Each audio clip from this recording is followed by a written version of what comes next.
सभापति महोदय, मैं कुछ बातें ऐसी कहना चाहता हूं जो हम लोगों ने अपनी आंखों से देखा, और जिस इलेक्शन कमीशन से हमें ये उम्मीद थी कि निष्पक्ष काम होगा, निष्पक्ष कार्रवाई होगी, वो हमें कहीं देखने को नहीं मिली। मैं सबसे पहला उदाहरण ये देना चाहता हूं कि एक रामपुर का बाई इलेक्शन जो लोकसभा का हुआ, जब लोकसभा का चुनाव बाई इलेक्शन रामपुर का हो रहा था, तो भारतीय जनता पार्टी की सरकार के मुख्यमंत्री जी और पूरी भारतीय जनता पार्टी ने यह तय किया था कि समाजवादी पार्टी यहां से नहीं जीतेगी, यहां से भारतीय जनता पार्टी जीतेगी। और ये आशंका हम लोगों को थी कि हर तरीके से हम लोगों को दबाया जाएगा, हर तरीके से चुनाव में धांधली की जाएगी। और जिस समय चुनाव शुरू हुआ, वो चीजें हम लोगों को देखने को मिली। सभापति महोदय, वोटिंग के दिन, जिस दिन वोट पड़ रहा था, उस दिन हम लोगों ने देखा कि किस तरीके से पुलिस और पूरा प्रशासन इस बात पे लगा हुआ था कि कोई भी वोटर घर से न निकले। रामपुर का बाई इलेक्शन हमने ऐसा देखा जहां पर पूरा पुलिस प्रशासन, भारतीय जनता पार्टी की सरकार ये कोशिश में लगी थी कि मतदाता बाहर न निकले, और पहली बार भारतीय जनता पार्टी वहां से चुनाव लोकसभा का जीती। ये बाई इलेक्शन लोकसभा की बात कर रहा हूं मैं। और एक एक घटना की सूचना हम लोगों ने इलेक्शन कमीशन को दी है। एक एक घटना के पुलिस क्या कर रही है, पुलिस कहां बैरिकेडिंग लगाई है, पुलिस कहां रोक रही है, कौन पुलिस का अधिकारी कहां जा रहा है, डीएम क्या कर रहे हैं, कमिश्नर क्या कर रहे हैं। और उसके बावजूद भी इलेक्शन कमीशन ने एक भी किसी के खिलाफ कार्रवाई नहीं की। अध्यक्ष महोदय, जब हम ये बात समझ गए कि इलेक्शन कमीशन बायस्ड है,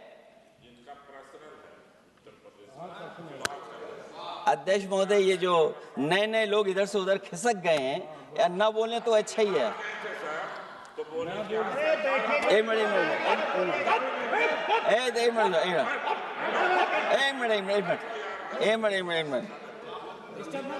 अध्यक्ष महोदय, पर अध्यक्ष महोदय, मेरा ये आग्रह है, ये अध्यक्ष महोदय ये कुछ जानते नहीं है। अध्यक्ष महोदय, माननीय सदस्य कुछ जानते नहीं है, ये ना पढ़े लिखे हैं ना कुछ जानकारी रखते हैं। ये मैं ये कह रहा हूं, मैं ये बात इसलिए कह रहा हूं, ये अनपढ़ इसलिए हैं। अध्यक्ष महोदय, मैं ये बात इसलिए कह रहा हूं कि जो जो घटनाएं मैं बता रहा हूं, मैंने एक एक घटना इलेक्शन कमीशन को टैग किया है, एक एक वीडियो इलेक्शन कमीशन को दिया है, एक एक पत्र लिखा है इलेक्शन कमीशन को। अगर एक भी कार्रवाई की हो तो मुझे बता दें, अगर ये जानते हो। और दूसरा, मैं अध्यक्ष महोदय, मैं दूसरा बताना चाहता हूं आपको। अध्यक्ष महोदय, चुनाव जीते जाते हैं, हारे जाते हैं। कभी कोई चुनाव जीतता है, कभी कोई चुनाव जीतता है। एक समय था जब हम लोग कांग्रेस पार्टी से लड़ते थे, और एक समय आ गया कि जब हम आपसे लड़ रहे हैं। चुनाव कभी ये जीतते हैं, कभी वो जीतते हैं, कभी मैं जीतता हूं। एक समय था अध्यक्ष महोदय, मैं 5 लोकसभा का सांसद था यहां। इस बार हम लोग भारतीय जनता पार्टी को दूसरे नंबर करके सबसे 1 नंबर पे समाजवादी पार्टी आई। और अध्यक्ष महोदय, ये जहां से आपने कम्युनल पॉलिटिक्स शुरू की थी, जहां से आपने कम्युनल माहौल बनाया था देश में, उस अयोध्या से अगर कोई जीता है तो हमारे समाजवादी पार्टी के अवधेश जी जीत करके आए। ये चुनाव जीते जाते हैं, हारे जाते हैं, लेकिन जिस संस्था की जिम्मेदारी है निष्पक्ष रहना, वो आखिरकार संस्था निष्पक्ष क्यों नहीं है, सवाल ये है। और सवाल मैं यहां से उठाता हूं बाई इलेक्शन का। मैं 3 बाई इलेक्शन का उदाहरण देना चाहता हूं आपसे अध्यक्ष महोदय। नहीं, बाई इलेक्शन पर चर्चा नहीं हो रही। नहीं, नहीं, जब तक आप अध्यक्ष महोदय चीज जानोगे नहीं, अगर मैं एग्जांपल नहीं दूंगा कि इलेक्शन कमीशन क्या कर रहा है, तो अब मैं रिफॉर्म क्या मांग करूंगा। अध्यक्ष महोदय, जब तक मैं घटना नहीं बताऊंगा, मैं पहला बाई इलेक्शन बताना चाहता हूं। ओके, मानिए आपका नंबर आ गया।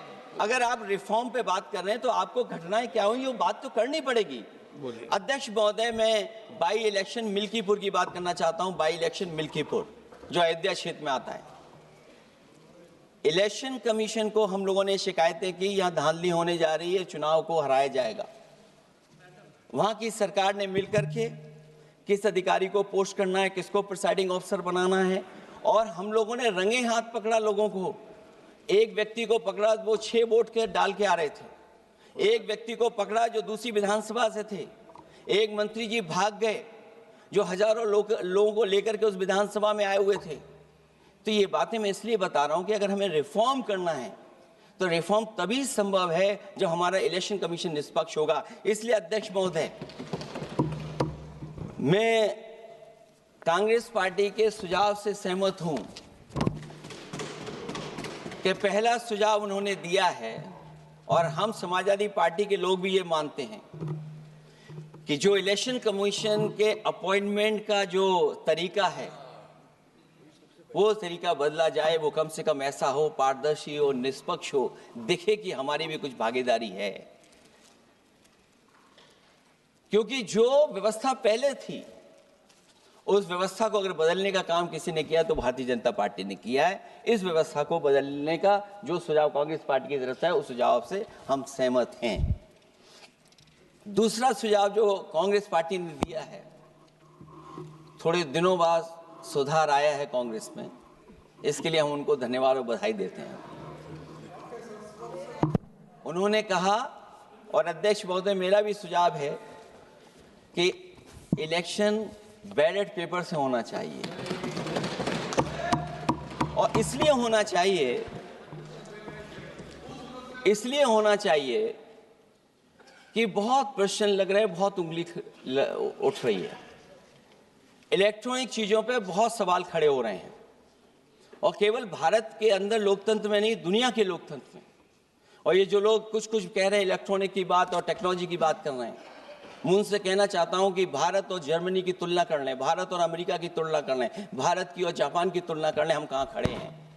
अगर वो संपन्न देश जो टेक्नोलॉजी में हमसे कई गुना आगे हैं, अगर वो स्वीकार नहीं कर रहे ईवीएम, तो आखिरकार हम ईवीएम को क्यों स्वीकार कर रहे हैं। अगर उन देशों में लोकतंत्र है और बैलेट से वोट पड़ रहा है तो यहाँ पर भी बैलेट से वोट पड़ना चाहिए। और जो मेरी जानकारी जहाँ तक पहुँचती और जानकारी है मुझे, वो जानकारी ये कहती है कि जर्मनी में अगर आप ईवीएम से वोट डालेंगे तो वो अनकॉन्स्टिट्यूशनल माना जाएगा। सोचो, जर्मनी जैसा देश बैलेट पेपर से वोट डलवा रहा है, तो आखिर भारत जैसा देश हम बैलेट पे क्यों नहीं जा रहे हैं।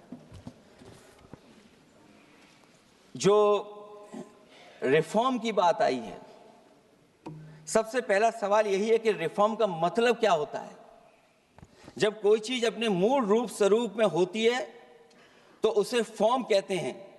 जो वो मूल फॉर्म को खो बैठती है तो डिफॉर्म हो जाती है, और फिर उसी मूल फॉर्म में ले जाने का जो प्रयास होता है वो रिफॉर्म कहलाया जाता है। अध्यक्ष महोदय, सवाल ये भी है कि रिफॉर्म की जरूरत क्यों पड़ी, हमारी चुनावी प्रक्रिया खराब क्यों हुई, उसे खराब किसने किया।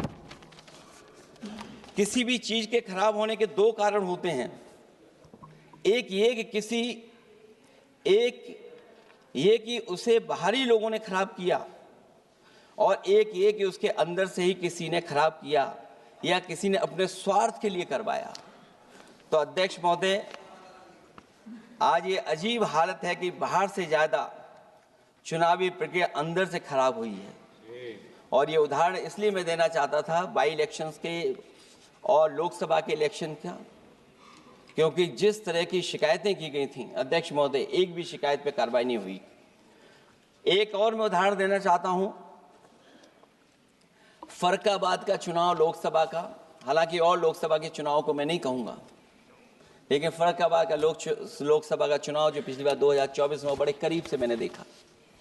वहां के जिलाधिकारी, वहां का पुलिस का प्रशासन पूरे दिन लाठी चलाता रहा, और कभी लाइट जाती थी, कभी लाइट आती थी। जब हम लोगों ने जानकारी करने की कोशिश की कि आखिरकार क्यों हो रहा है, तो पता लगा कि उन्हें रिजल्ट बदलना है। तो उत्तर प्रदेश का इस तरह एक रिजल्ट नहीं बदला गया, कई जगह रिजल्ट बदला गया। हम इलेक्शन कमीशन के सामने खड़े रह गए कि इलेक्शन कमीशन को बताते रहे कि धांधली हो रही है, लेकिन इलेक्शन कमीशन ने कोई सुनवाई नहीं की। ये केवल लोकसभा में नहीं, मैं फिर लौट करके आता हूं, जितने भी बाई इलेक्शन हुए हैं वहां पर वोट चोरी अध्यक्ष नहीं हुई, वोट डकैती हुई है। और मैं फिर कहता हूं, जहां जहां आप लोग जीते हो बाई इलेक्शन में, अभी 27 भी आने वाला है।